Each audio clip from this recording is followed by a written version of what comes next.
It's BigGameCham. You know the name, the most authentic in the game. I'm also known as Chamberlain, and I'm a first-year medical student at Howard University College of Medicine.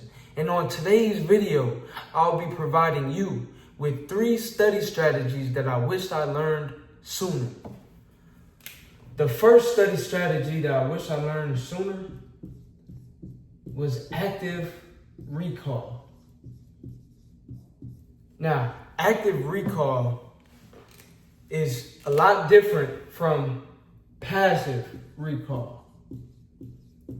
And passive recall is where you're simply just going over your notes. You're just looking at your notes. If your teacher provided a study guide or a presentation or PowerPoints for you to look at and learn from, passive recall or passive learning would just be simply looking over those documents, looking over the notes, reading the PowerPoint, reading the textbook, which can provide some benefit, but it does not provide as much benefit as active recall. And so if passive recall is just reading your notes, what is active recall? Active recall is being able to generate the information that you need to learn without using your notes.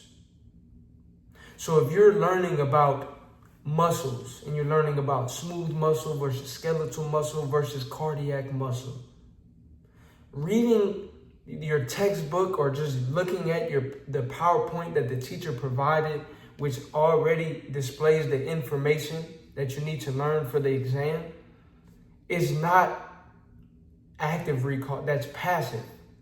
Active recall would be using this dry erase board and closing your computer, flipping over your notes, not looking at your notes, and being able to generate information on muscles. So for example, active recall would be me writing down, okay, smooth muscle. Is it voluntary or involuntary? What are some characteristics of smooth muscle? Where within the body may we find smooth muscle? And so I could jot that down. Then I could jot that down to the right. Then underneath that, I can write down cardiac muscle. What differentiates cardiac muscle from smooth and skeletal muscles? What are some defining features within cardiac muscle? So that I could write that down, right? You have intercalated discs. Where is it found? It's found in the heart, etc. I could go on and on, but I could write that down without using my notes. And then I could do the same for skeletal muscle. I could write that down and write information on skeletal muscle. This is a form of active recall.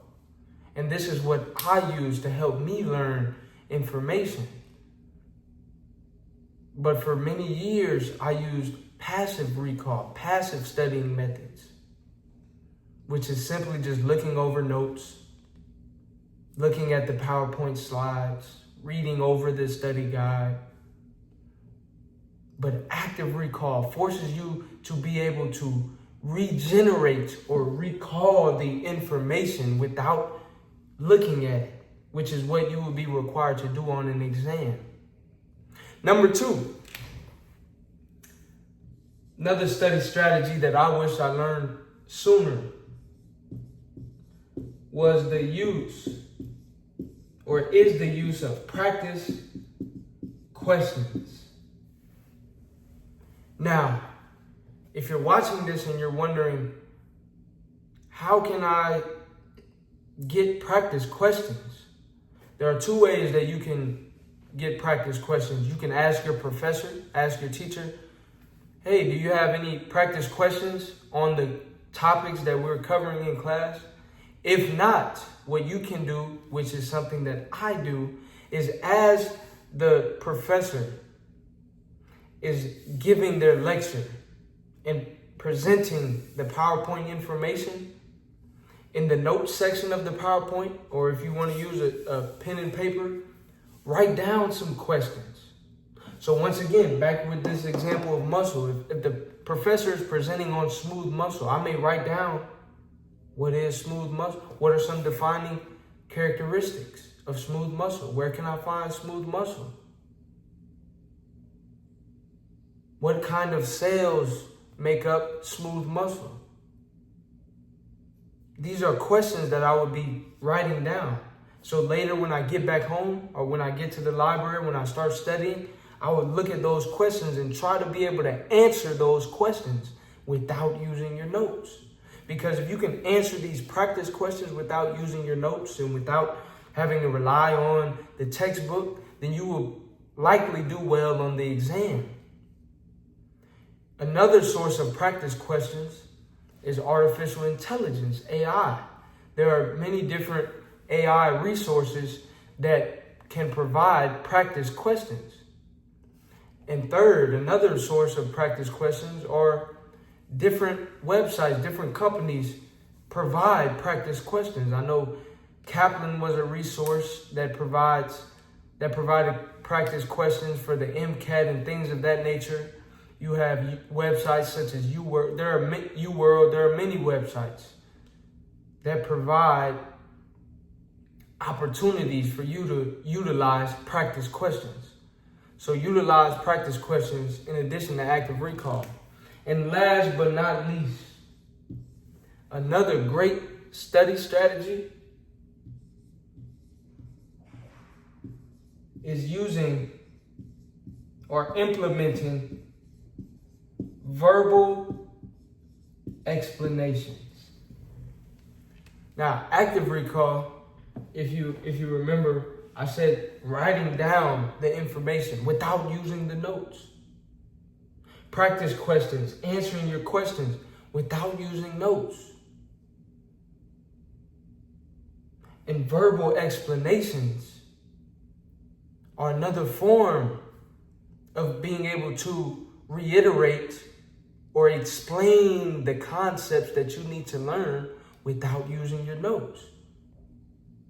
And this is where group studying, or if you have some peers who are also studying the same information, you can verbally talk out different concepts, different pathways, different processes that you are learning about.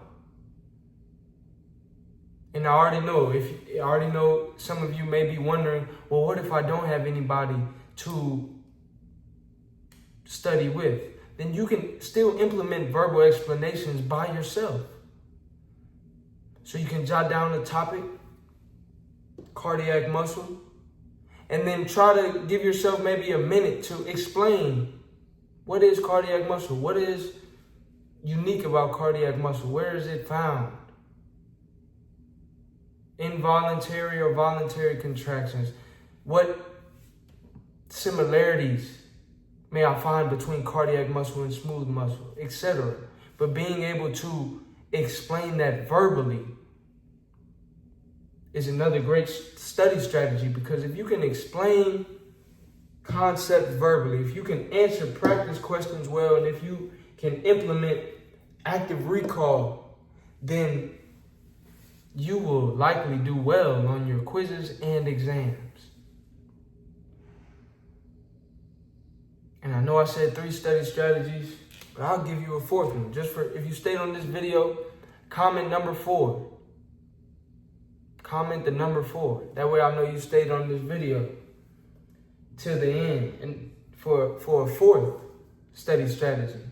And the 4th study strategy has to do with your mindset. And that is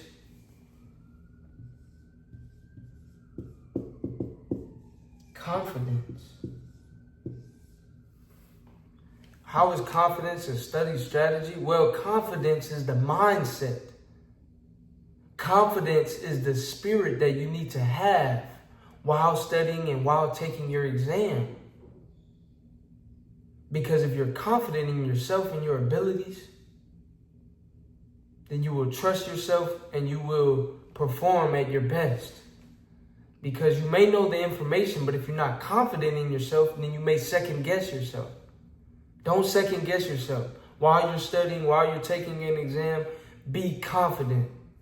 Be confident and watch how great you perform. If you made it this far, leave a like, leave a comment, and subscribe. Let me know what you would like to see next. Let me know what you enjoyed about the video.